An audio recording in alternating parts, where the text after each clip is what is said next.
Police पे आरोप है कि समझौता कराने के लिए उनका उत्पीड़न हो रहा था। ये इस मामले में सीओ बोला जांच कर रहे हैं और तनिक सच्चाई है तो इसमें कड़ी कार्रवाई होगी।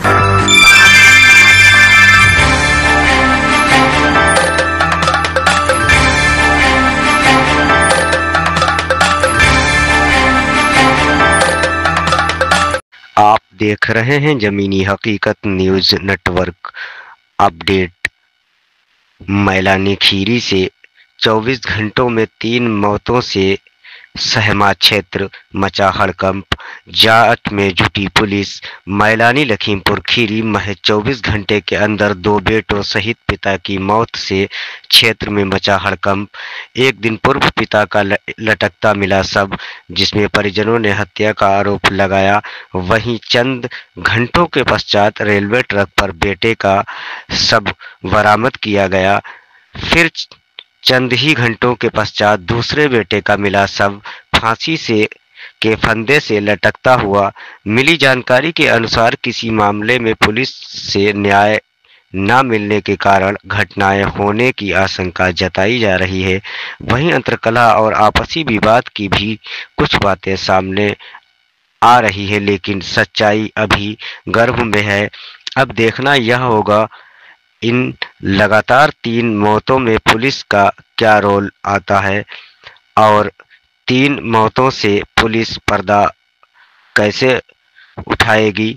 वहीं पर दूसरे बेटे मृतक का सुसाइड नोट बड़ी पोल खोल सकता है। लोगों का कहना है कि मकान के विवाद का मामला था, जिसमें मृतकों के अंतिम संस्कार के लिए पलिया विधायक रोमी साहनी ने दिए 25,000 रुपए। परिवार में जब कोई बचा ही नहीं था तो फिर रिश्तेदार को रकम सौंपी गई। 3 मौतों का जल्द होगा खुलासा।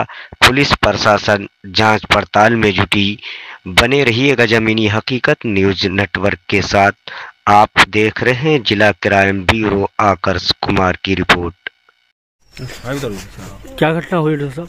ये घटना ग्राम बाबूपुर चौकी बागगंज थाना मितौली के अंदर की घटना है, जहां कल एक बुजुर्ग वृद्ध व्यक्ति रामनरेश ने उत्पीड़ित होकर के आत्महत्या कर ली थी। इस बात पर तहरीर के आधार पर सूचना धारा मुकदमा लिखा गया और पुलिस ने 4 जो नामित थे उनको हिरासत में ले लिया है। ये बता दें कि ये आरोपी और प्रतिवादी जो हैं पुपेरे मेरे भाई हैं और एक मकान को लेकर के जो मृतक 2006 से यहाँ रह रहे थे उसको लेकर विवाद था।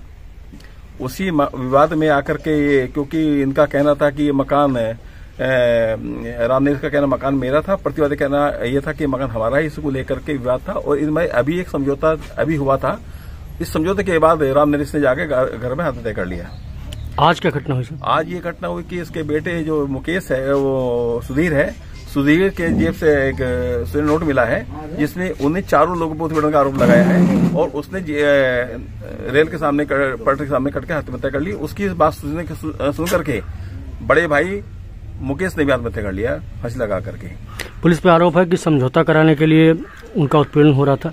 ये इस मामले में सीओ बोला जांच कर रहे हैं और तनिक सच्चाई है तो इसमें कड़ी कार्रवाई होगी। ये भी आरोप है कि उसमें जो महिला सिपाही है कोई लखनऊ में तैनात, उसकी भी भूमिका बताई जा रही है। वो नामित है, हिरासत में है, कार्रवाई होगी, मुकदमा लिखा है उनके खिलाफ। हर एंगल पे जांच हो रही है। सर एक गांव में घटना घटी है, पिता पुत्र 2 पुत्रों ने आत्महत्या कर ली, क्या है सर मामला? देखिए ये बहुत ही दुखद घटना है, जिसके बारे में अभी एडिशनल एसपी वेस्ट ने आपको डिटेल में बताया है। कल एक तो पहले बताना चाहूंगा कि इसमें जो दोनों ही शिकायतकर्ता मृतक पक्ष हैं और जिसको आरोपी बनाया गया है आपस में रिश्तेदार हैं और इनमें मेरे भाई बहन का फुफेरे भाई बहन का रिश्ता है, आसपास ही रहते हैं। जो बताया गया गांव वालों के द्वारा बताया गया है कि बहुत समय पहले, कई साल पहले जब मृतक रामनरेश हैं उनकी पत्नी की मौत हो गई तो उनके घर पड़ोसी जो अभी उनके जो साले जो हैं उनको यहाँ बसाया गया था। घर आसी पास था और 3-4 महीना पहले उनके खाना वगैरह भी एक साथ ही बनते थे, लेकिन कुछ दिनों से इनमें मकान को बंटवारे को लेकर विवाद हो रहा था। खासकर जो आपके अभियुक्तगण है उनके द्वारा दावा किया जा रहा था, जिसमें एक महिला सिपाही का भी नाम आया है। कि ये घर हमारा है और इसमें हमें हिस्सेदारी चाहिए।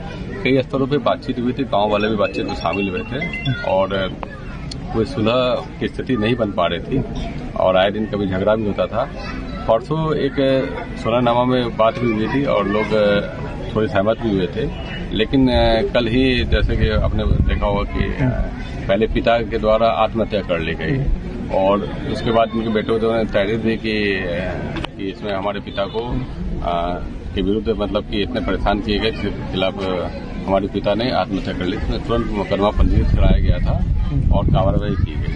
अभी ये भी बताना है कि आज जो घटना हुई है, ये 2 बेटे थे। एक बेटा पहले सुबह से शौच के बहाने निकला था और रेलवे ट्रैक में उसकी बॉडी मिली। गांव वाले सभी तलाश करने गए थे, सभी गांव वाले गए थे। तब तक एक और बेटा जो घर पे बैठा हुआ था, जिसके बारे में बताया रहा थोड़ा बीमार भी है और अकेला था, कुछ महिलाएं थी। वो उस समय जब सभी लोग बाहर पहले बेटे के साथ मतलब कि उनका डेड बॉडी के नियमानुसार जो कार्रवाई चली थी, तो यहाँ इन्होंने फांसी लगा ली। ये बहुत ही दुखद घटना है जिसमें जो चारों अभियुक्त हैं उसको बनाया गया, गिरफ्तार कर लिया गया, जिसमें महिला सिपाही